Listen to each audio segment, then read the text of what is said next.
A man in a mountain village encountered an injured bear and fed it. 2 days later, the bear unexpectedly crashed into his house. The man named Tom lived a simple life in the quiet village, known for his reserved nature and love for smoking. One summer morning, Tom headed to the mountains to chop wood when he heard the roar of an animal from the dense jungle. Startled, he stepped back, accidentally throwing his cigarette bag away. Little did he know that this encounter with the injured bear would drastically change his life. Although his ancestors lived in the deep mountains and saw many wild animals, but they just looked at it from a distance and left, they had never been so close to a beast before, and it was terrifying to hear their roar. At that time, he didn't know what to do, so he didn't dare to move or even breathe, or fear that the ferocious beast sprang from the bushes would hurt him. He stared at the growling bushes for a long time, but no animals came out. Driven by curiosity, he dared to walk slowly towards the roaring bushes to see what it was, but because the trees and vines were too thick, he couldn't see anything clearly, so he had to cut a wooden stick with a hatchet to pick out the bushes to see clearly. Just after he put the stick into the bushes, he suddenly heard another roar. Tom was so frightened that he quickly retracted his hands and stumbled to the ground. He quickly got up and ran to a big tree. When he recovered, he didn't want to stay there. He wanted to hurry up and chop wood, but he didn't take a few steps, and there was another roar from the trees, which made him feel very scared. If he didn't figure it out, then he wouldn't be in the mood to chop down trees. He tried the stick just now, but nothing happened except the roar. So he boldly went to the bushes and used the stick to pick it up to see clearly. Even if there were a few roars during the period, he didn't care. He desperately wanted to see what the animal it was. So he pulled back the thick bushes, then he finally saw it clearly. At that time, a bear was lying motionless on the ground, and it seemed that the roar was made by this bear. The bear was blood-stained and appeared to be badly injured. Tom was close to it at the time, but it didn't respond. Tom was nervous for fear the bear would get up and attack him. He didn't know what to do. Then for safety, he sat directly on the side and started smoking, wanted to observe the condition of the bear first. After smoking a cigarette, he became a lot more energetic. Then he found that the bear was huge, weighing more than 400 pounds. It suffered injuries to his legs and back, possibly from a predator. His wounds were deep and bleeding a lot, the most serious of which was on the legs, where several pieces of skin were torn off. The bear was lying still, then just staring at Tom the whole time as if ignited with hope of surviving. Immediately, Tom also felt pity, but it was impossible to bring an animal that size home for treatment. Tom had an idea. He remembered how he would treat his own injuries with herbs from the mountains. Perhaps he could do the same for the injured bear. Carefully, he gathered a bunch of healing herbs and crushed them to make a remedy. He knew he had to be cautious and not get too close to the bear, so he used vines to bind its limbs and even sealed its mouth. Surprisingly, the bear remained calm, as if it understood that Tom was trying to help. After treating the bear's wounds with the herbs, Tom was concerned that other animals might attack it again. To protect it, he loosened the vines and covered the bear with his coat, hoping that the human scent would deter potential threats. Though he couldn't guarantee the bear's survival, Tom felt satisfied that he had done his best.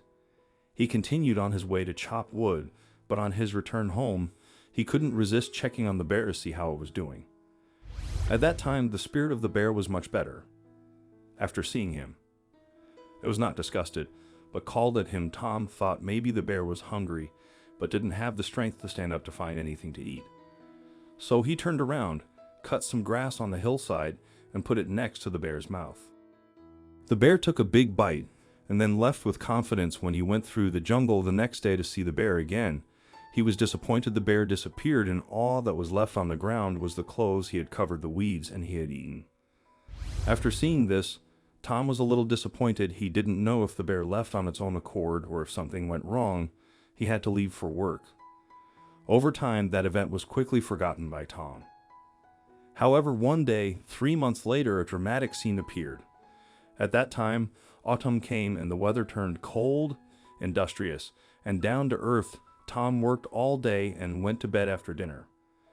Tom's wife woke him up from a deep sleep. concerned about the noises outside and the barking dogs. Tom, still groggy, listened carefully and heard footsteps near the door.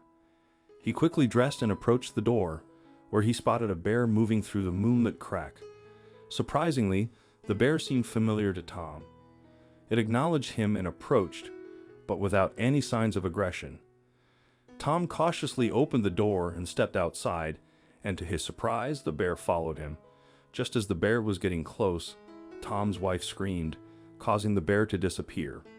From that night on, the bear would frequently visit Tom's door, and they developed a bond. Tom became accustomed to the bear's presence and even petted its head. The bear behaved like a gentle companion, cuddling Tom's trousers with its mouth. Tom didn't know why the bear came to him late at night. He thought it was hungry, so he often fed it generously with the concentrate that the sows ate. A few months later, a happy thing happened to Tom and his wife. At that time, after the cold winter, it was snowing heavily. Tom's sow's belly grew like it was about to give birth to bears. Tom and his wife were nervous and stayed by the sow the whole time for fear it would freeze when the bear cubs were born late at night.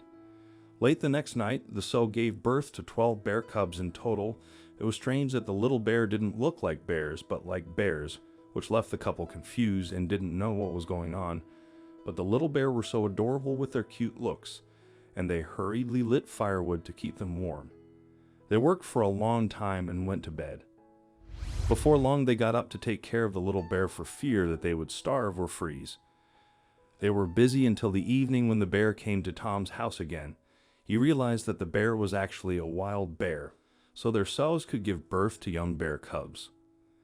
After careful feeding by Tom and his wife, all the 12 bears grew healthy and much faster than the domestic bears. Neighbors had heard about the strange event and came to see what happened. The story spread quickly. Some out-of-town businessmen ordered these bear cubs in advance. They were charging far more than domestic bears, much to the delight of Tom and his wife.